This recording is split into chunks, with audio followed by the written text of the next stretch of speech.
আমার নবীজি বলেছেন, আমি যা জানি তোমরা যদি তা জানতে তোমরা কোনোদিন হাসতে না। আল্লাহু আকবার বলেন না। আমি নবী যা জানি তা যদি তোমরা জানতে তোমরা কোনোদিন হাসতে না। তোমাদেরকে পৃথিবীর কেউ হাসাতে পারত না। আরে তুমি কি হয়ে গেছো এমন যে তুমি হাসতেছো? তুমি কি হযরত উসমান হয়ে গেছো, যিনি আমার নবীর 2 কন্যাকে শাদী করার সুযোগ পেয়েছিলেন? যুন্নুরাইন, যাকে দেখে আমার নবী বলতেন উসমানকে আল্লাহর ফেরেশতারাও লজ্জা পায়। যার ব্যাপারে নবীজি বলেছেন, লিকুল্লি নাবিয়্যিন রাফিকুন ফিল জান্নাহ ওয়া রাফিকি ফিহা উসমান ইবনে আফফান। প্রত্যেক নবীর জান্নাতে একজন বন্ধু থাকবে, আমি নবীর বন্ধু হবে জান্নাতে হযরতে উসমান। যার ব্যাপারে নবীজি বলেছেন, আমি নবীর যদি 40টা মেয়ে থাকতো, 40টা, আমি একটার পর একটা উসমানকে বিয়ে দিতাম। সেই উসমানে গনি, যিনি আমার নবীর থেকে বারবার জান্নাত কিনেছেন, উনি কবরস্থান দেখলে কাঁদতেন। তুমি হাসতেছ? তোমাকে কে বলেছে দুনিয়া এত সহজ? কে তোমাকে এত ইজি করে দিয়েছে? তোমাকে কোন ব্যক্তি এসে বলেছে যে কবর তোমার জন্য জান্নাত হয়ে বসে আছে? তুমি কি জানো কবরের ব্যাপার স্যাপার? তুমি জানো না, জানো না তুমি? হযরত উসমান জানতেন। এমন জলিলুল কদর সাহাবা হওয়ার পরে, ইসলামের 3য় খলিফা হওয়ার পরে, উনি কবর দেখলে কান্না করতেন। কবর দেখলে কান্না করতেন। কবর দেখলে কান্না করতেন। ওনাকে জিজ্ঞেস করা হলো, আপনি এত কবর দেখলে কেন কাঁদেন? বলে, তোমরা তো জানো না, কবর হলো আখিরাতের প্রথম মঞ্জিল। যেই মঞ্জিলে পার হতে পারলে হাসরে পার হওয়া যাবে। যেই কবরে আসান হয়ে গেলে পুলসিরাত আসান হয়ে যাবে। যেই কবর আসান হলে মিজানের পাল্লা আসান হয়ে যাবে। আপনারা অবাক হবেন ভাই, আশ্চর্য হয়ে যাবেন। একজন তাবেঈ, যিনি কোনো গুনাহ হলে, কি হলে, যখন কি হলে, গুনাহ হলে উনি কি করতেন জানেন? ওনার ঘরের ভিতরে বেডরুমে উনি একটা কবর করেছেন।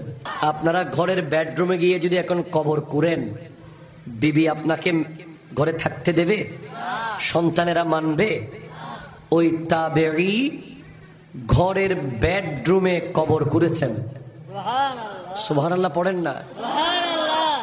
কেন? ওনাকে জিজ্ঞেস করা হলো, আপনি ঘরের বেডরুমে কেন কবর করলেন?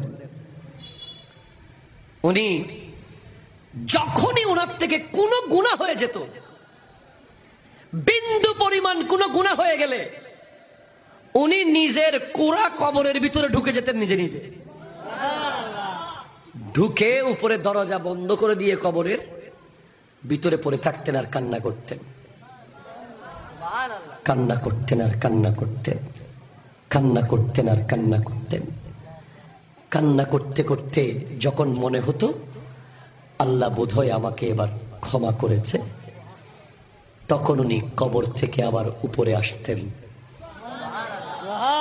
আবার উনি কবরে যেতেন।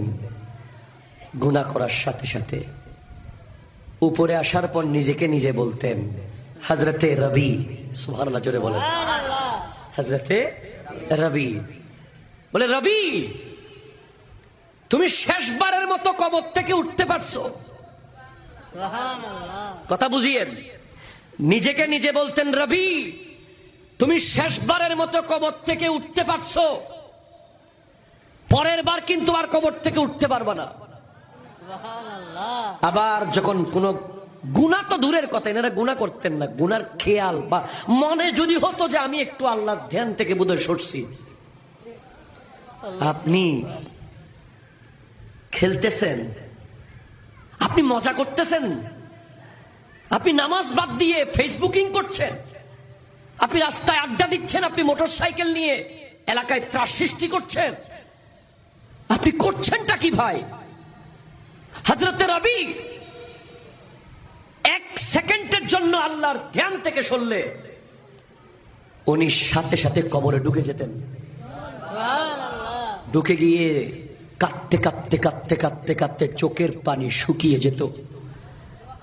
আবার কবর থেকে উঠে বলতেন নিজেকে নিজে, রবি এবার শেষবার, পরের বার কবরে ঢুকলে আর উঠতে পারবা না। উনি বলতেন। তো রবিকে জিজ্ঞেস করা হলো, আপনি এমন কিভাবে হলেন? বলে, আমাকে আগুনের ভাট্টি পরিবর্তন করে দিয়েছে। লোহার ভাট্টি আছে না, কামার কামার কামারের ভাট্টি। বলে কিভাবে? বলে কামারের দোকানে গিয়ে দেখতেছি লোহা আমার চামড়ার চেয়ে কোটি গুণ মজবুত। আগুনে দিয়েছে, জ্বলে গলে যাচ্ছে। দুনিয়ার আগুন যদি লোহাকে এভাবে গলিয়ে ফেলতে পারে, জাহান্নামের আগুন তো দুনিয়ার আগুনের চেয়ে হাজার হাজার কোটি কোটি গুণ ভয়ঙ্কর। দুনিয়ার আগুন লোহা গলাইতে আধা ঘন্টা জ্বললেই লোহা গলে যায়। জাহান্নামের আগুন তো 3000 বছর ধরে জ্বলছে। 1000 বছর জ্বলতে জ্বলতে লাল হয়েছে, 1000 বছর জ্বলতে জ্বলতে সাদা হয়েছে, 1000 বছর জ্বলতে জ্বলতে কালো হয়েছে, এখন কালো অবস্থায় আছে। দুনিয়ার কামারের দোকানে গিয়ে আপনি একটু দেখিয়েন না, তারপর মন চাইলে হাসিয়েন, তারপর মন চাইলে সুদ খায়েন, ঘুষ খায়েন, জায়গা দখল করিয়েন, মিথ্যা বলিয়েন, গীবত করিয়েন, নামাজ ছেড়ে দিয়েন। আগে একটু কামারের দোকানে গিয়ে 5 মিনিট দেখবেন, যেই লোহাকে বাড়ি দিয়ে আপনি ব্যাকা করতে পারবেন না, টান দিয়ে ছিটতে পারবেন না, 2 ভাগ করে ভাঙতে পারবেন না, অথচ আমাদের হাতে একটু টান দিলে নখ দিয়ে ছিঁড়ে যাবে আমাদের চামড়া। তো ওই লোহা যদি আধা ঘন্টার আগুনে জ্বলে পুড়ে গলে যায়, বিভিন্ন সাইজের হয়ে যায়, ওই জাহান্নামের আগুন সহ্য কিভাবে করব? এই কামারের দোকান দেখেই হযরতে রবি পরিবর্তন হয়ে গেছে, এমন ভাবে চেঞ্জ হয়েছে, সারা জীবন কাটিয়েছে যেন কবরে আছে। আপনি এখন থেকে মনে করেন আপনি কবরে আছেন। আপনি পাথরঘাটায় যদি 5 বছর পর একবার আসেন, কিচ্ছু চিনবেন না। আমি 5 বছর ধরে ঢাকা যাইতেছি জুমায়, এখনো ঢাকা শহরের বহুত অলিগলি, নিজের মসজিদ যেখানে জুমা পড়াই ওই রাস্তা মাঝে মাঝে ভুল হয়ে যায় আমার। কিন্তু চিটাঙের অলিগলি যেখানে আপনি আমাকে নিয়ে ছেড়ে দেন, আমি বাসায় চলে যেতে পারবো, চিনে ফেলবো, কারণ পরিচিত। যারা চালাক, যারা সচেতন, তারা প্রতিদিন 1-2 বার কবরস্থানে যায়। হয়তো কবরের গাছগাছালি সাফ করে, কবরে ফুলের গাছ লাগায়, অথবা কবর জিয়ারত করে, অথবা কবরের পারে দাঁড়িয়ে দাঁড়িয়ে ভাবে, হায় রে আমার দাদা, হায় আমার বাবা, হায় আমার মা কিভাবে অন্ধকারের ভিতরে আছে। হ্যাঁ, আমার নবী সেটাই বলেছেন, প্রতিদিন যে ব্যক্তি 20 বার মৃত্যুর কথা স্মরণ করবে, কাল হাসরের মাঠে তাকে আল্লাহ শহীদদের সাথে রাখবে। আপনি কবরস্থানে আছেন মনে করে চলাফেরা করেন। কবরে থাকলে কি মিথ্যা বলা যায়? কবরে থাকলে কাউকে কষ্ট দেওয়া যায়? কবরে থাকলে কারো সম্পদ দখল করা যায়? কবরে থাকলে কোনো অন্যায় করা যায়? যা যা কবরে করা যায় না, তা আপনি এখানে করিয়েন না।